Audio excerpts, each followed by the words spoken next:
U.S. rules meant to cut smog by adding MTBE to gasoline instead contaminated drinking water across the country. This is Unintended Consequences, Episode 80. In the winter of 1995, residents of Santa Monica, California, began noticing a sharp, turpentine-like taste in their tap water.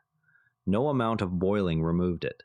City engineers traced the odor to methyl tertiary butyl ether, or MTBE, a gasoline additive blended into fuel at local stations. The same compound introduced nationwide to reduce tailpipe emissions had traveled through soil from leaking underground tanks. It rendered dozens of municipal wells unusable. The 1990 Clean Air Act amendments directed the Environmental Protection Agency to require oxygenated gasoline in regions that failed to meet ozone standards. Lawmakers and regulators sought to lower carbon monoxide and volatile organic compound emissions from older vehicles without mandating immediate fleet turnover. MTBE emerged as the additive of choice because it could be produced cheaply from refinery byproducts, raised octane, and mixed readily with gasoline at existing terminals. At the time, underground storage tanks were already being upgraded under separate 1984 legislation. Officials assumed any leaks would be caught before widespread migration occurred. Refiners supported the choice because MTBE required fewer engine modifications than ethanol and could be shipped through existing pipelines. The policy reflected a straightforward calculation to target the exhaust pipe, improve air quality metrics, and move on. Carbon monoxide violations were concentrated in a handful of metropolitan areas where winter inversions trapped exhaust from pre-catalytic converter cars. Adding an oxygenate at roughly 15% by volume could cut those emissions by 10 to 15% without requiring every driver to buy a new vehicle. MTBE fit that volume requirement more easily than ethanol because it did not raise vapor pressure as sharply and did not demand separate blending facilities at every terminal. The 1984 tank upgrade rules appeared to close the leak pathway. Single-walled steel tanks were being replaced with corrosion-protected models, and leak detection was becoming mandatory. From the perspective of an air quality planner, the remaining risk seemed manageable and secondary to the measurable improvement at the tailpipe. By 1995, roughly one-third of the nation's gasoline contained MTBE, with the highest concentrations in California, New York, and New Jersey. Early monitoring showed measurable drops in carbon monoxide levels in cities such as Denver and Los Angeles. Industry groups and some state air quality boards praised the additive for delivering quick compliance with federal deadlines at modest cost to drivers. A handful of hydrologists and state health officials noted MTBE's high water solubility and resistance to biodegradation in the early 1990s. These concerns received limited attention amid the push to meet Clean Air Act deadlines. The first documented municipal well closures occurred in Santa Monica in 1996, when 7 wells serving 45,000 people were shut down after MTBE concentrations exceeded state taste and odor thresholds. Refineries in the Gulf Coast and on the West Coast ramped up MTBE production units that used isobutylene left over from other cracking processes, keeping marginal costs low.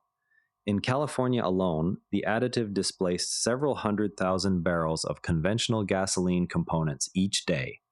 Air quality data from the South Coast Air Basin showed winter carbon monoxide peaks falling faster than models had projected. Skeptics inside state water boards pointed out that MTBE's solubility constant was roughly 50 times higher than benzene, but those comments stayed within technical memos rather than public hearings. MTBE's molecular structure allowed it to dissolve quickly in groundwater and travel farther and faster than the benzene or other hydrocarbons it was meant to replace. A single leaking tank could create a plume that reached wells hundreds of feet away within months rather than years. By the late 1990s, more than 10,000 groundwater sites across California alone showed detectable MTBE, and similar patterns appeared in New Hampshire, New Jersey, and parts of the Midwest. Homeowners reported that even concentrations below 20 parts per billion made water undrinkable. forcing cities to drill new wells or build costly treatment plants. The additive's persistence meant natural attenuation offered little relief, unlike many other gasoline components that degrade more readily.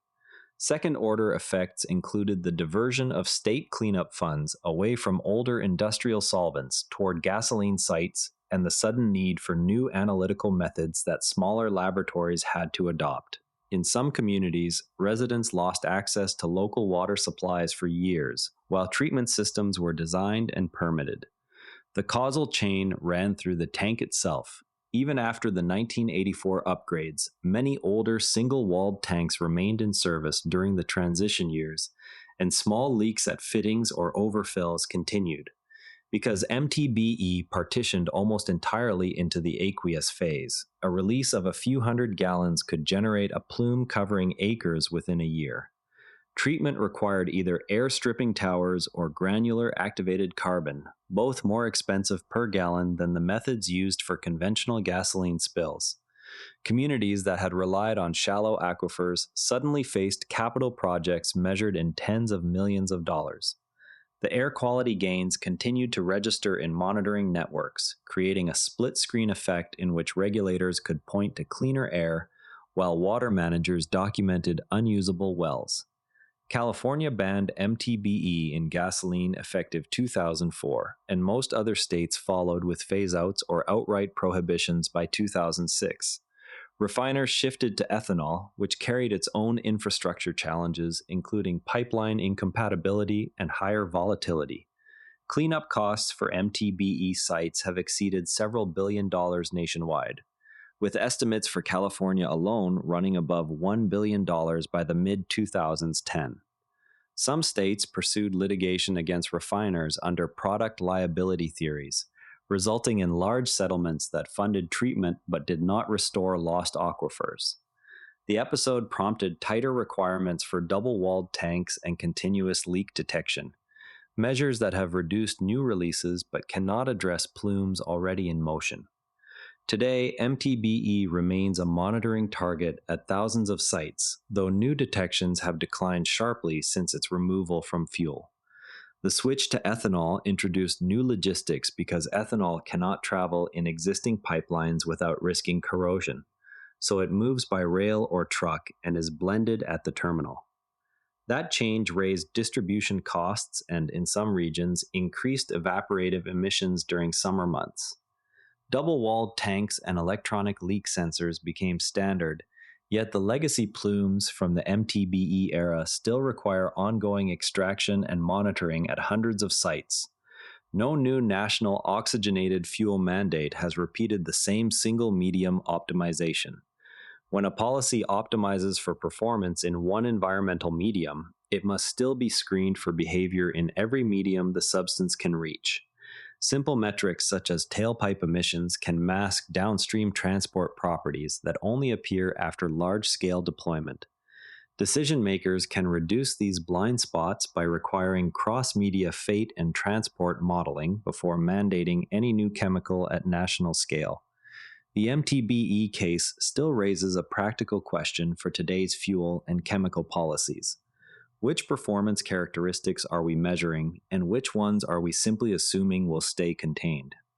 And that's where today's story leaves us. If it changed how you see one everyday decision, that's the whole point. Pass it along to someone who'd appreciate it, and we'll be back tomorrow with another case. And if you'd rather watch than listen, find us on YouTube at NARA Network. Links in the show notes. One more thing, if you liked today's episode, our sister show Models and Agents is worth a spot in your feed. Your daily briefing on AI models and agents. It's one of the NARA Network's daily briefings, all free at naranetwork.com. New to the network? naranetwork.com Start Here picks the right daily briefing for you in about 2 minutes. This episode used AI voice synthesis of my voice. Editorial selection and analysis are my own.